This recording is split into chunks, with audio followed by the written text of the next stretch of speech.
Okay, welcome to Calculus Thursday 402. And today we're doing logarithmic differentiation part 2. Now, I'm going to jump to where we left off yesterday. Not there, not there. Right here. Okay, yesterday's homework was 211, 45 to 50, and I told you just to do what you can. Today, it's extended to 60, so that should have said 60 all along, but the point is, if you've already done some from 45 to 50, great. Today, work 45 to 60. Like I said, I'm not collecting homework, but you're going to need to do these problems to practice what you're learning. Is there a difference between these two equations? Well, look at them carefully. This one we did yesterday as far as the derivative goes. Okay, we did the derivative of this, and so you should have the answers to that. But notice that this one here doesn't have the parentheses around the 4x. So it's a different situation here. I'm just saying that to say be careful, all right? In other words, if you were to differentiate this problem, the derivative of 4x to the 3x, all right, the 4 would not be affected by the derivative because it's a constant, so you're just differentiating the x to the 3x part. Now, that being said, let's do a matchup again. X to the 3x equals e. Well, b is like my x, so natural log of some x. And then 3x is my exponent, so that's the x right there, 3x. So I'm going to rewrite this now as 4 times the derivative of e raised to the 3x natural log of x. Now, I'm out of room, but the final answer comes out to this down here. Now, I have both of them because all this is saying is that I factored out a 3, but because it's all timesing anyway, I could move the 3 to the front. Same answer. All right, I'm actually not going to do this derivative for you. If you want to see how we get this answer, just email me and I will show you. But it's just the same thing that we did in yesterday's lesson. So if you understood yesterday's, you should be able to pause the video and get this answer here. Okay, the derivatives of general logarithmic functions. Okay, let's copy this down with me here. So if you need to pause the video, go ahead. Correction, you don't need to copy just copy this right here, okay? We're going to differentiate y equals log base b of x. But isn't it true that y equaling log base b of x means the same thing as b to the y equals x? Okay, remember what a logarithm means. If I say log base bx, it's telling you that b raised to some y value over here. I'm sorry, if it equals y, let me take that back. If I show you log base bx equals y, all I did was reverse them, okay? It means the same thing as saying b raised to the y will equal that x, okay? Well, if it means the same thing, then all I have to do is differentiate b to the y equaling x, and I will have differentiated this right here because they mean the same thing. Well, that's what we're going to do real quick here. And so if I can differentiate b to the y equals x, which is saying the same thing as y equals log base bx, okay, because b to the y equals x, then I will have differentiated that. Okay, well, how do we differentiate this right here? Well, derivative with respect to x of b to the y equals derivative with respect to x of x. I differentiate both sides of the equation. All right, now looking at your guide over here, the derivative of an exponent is itself, so the derivative of b to the y is itself b to the y, multiplied by the natural log of the base, so the natural log of b. And then the chain rule says, don't forget also to differentiate the variable part. So dy dx, hint, hint. And all that equals right here the derivative of x, which is a 1. Well, what are you trying to get the derivative of? You're trying to get the derivative of y up here. So there it is. All I got to do is divide both sides by b to the y times natural log of b.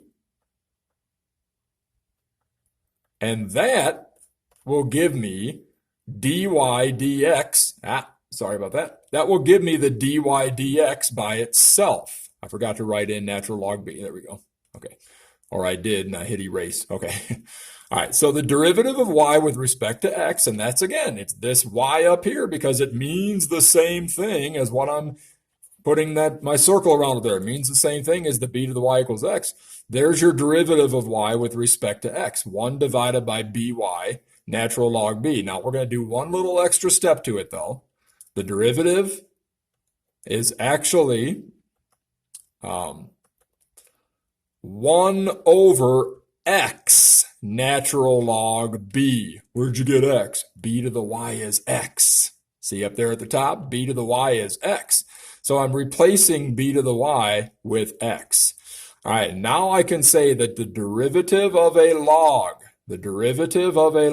so let's write it like this. Derivative of log base bx, because that's what y is. That's what I'm doing, derivative of y, equals 1 over x natural log b.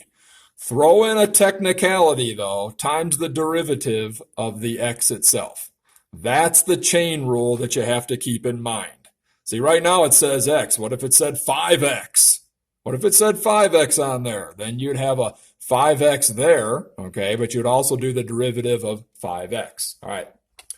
So that's why over here, for your new technical guide, I put the extra derivative in there. That's the chain rule. That's to remind you, yeah, you follow the pattern of 1 over x natural log of b, like it says up here, but times it by the derivative of that x as well. If you can get this problem all by yourself, go ahead. If you can't, then wait a moment, but otherwise pause the video and try to get the derivative. Okay, welcome back. The answer should be here at the bottom. If you did not get that at the bottom, let's look at why. You're asked to find the derivative, so we want to do this pattern here.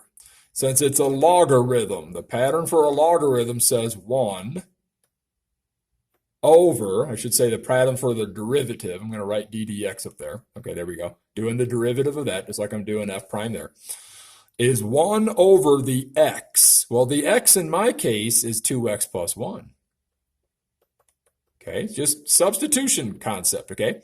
And then times by the natural log of b. Well, b in my case is 5, so times by the natural log of 5. But the chain rule says don't forget to go back and now do the derivative of the inside part, the 2x plus 1. So we get 1 over, I'm going to move the natural, no I won't. I was going to move it up to the front, but I can see in my answer I didn't anyway.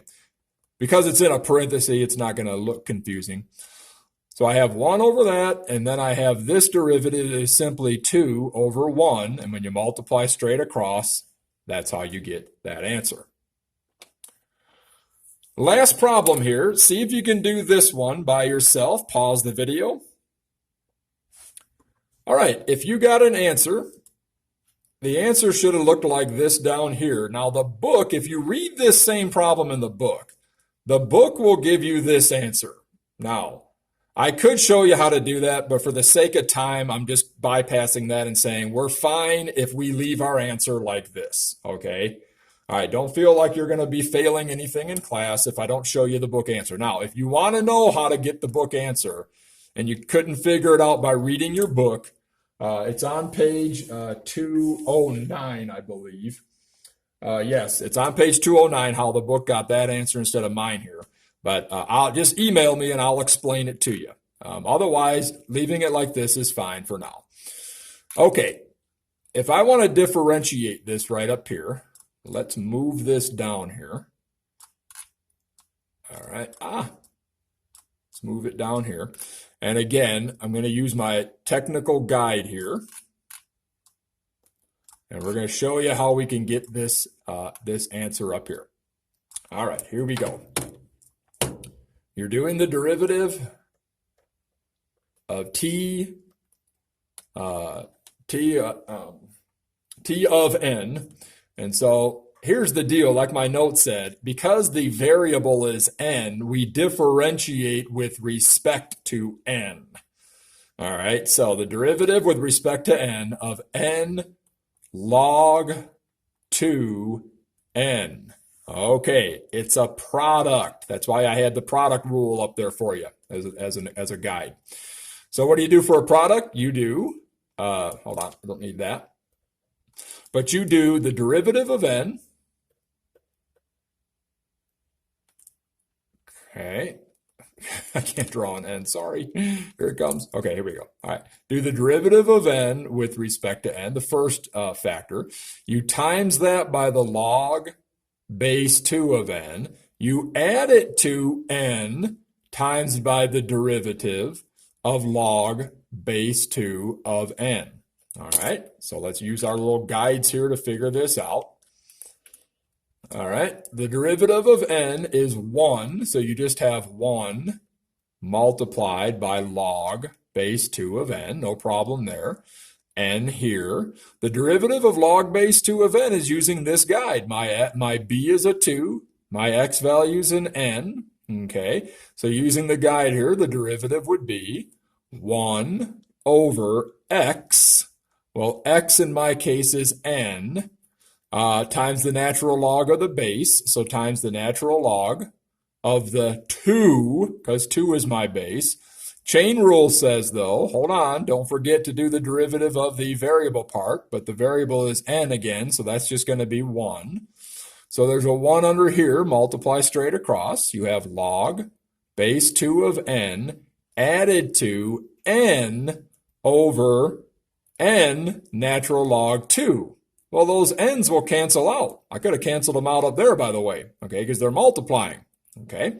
So now we just have log base 2 of n added to 1 over natural log 2. What do I need, boys and girls? A common denominator, okay, a common denominator. All right, let's get out the blue pen so it doesn't look as confusing here. And I'll even use a thicker pen here. I need to multiply by natural log over 2, natural log over 2. See? That's the common denominator. There's an invisible 1 there. So if I multiply straight across, I have natural log 2 multiplied by log base 2n all over natural log 2 added to 1 over natural log 2. I'm circling that because it should be obvious to you now why the answer is up here at the top. Okay? Natural log 2 times log base 2n right here, plus the 1. You just put your numerators together and keep your denominator natural log 2. Okay? Numerators together, yes, adding 1. All right. So that being said, try these problems tonight. And if you have any questions, feel free to email me. If I made any mistakes, email me. It's easy to do, but I've checked my answers with the book. We look okay. All right, thanks.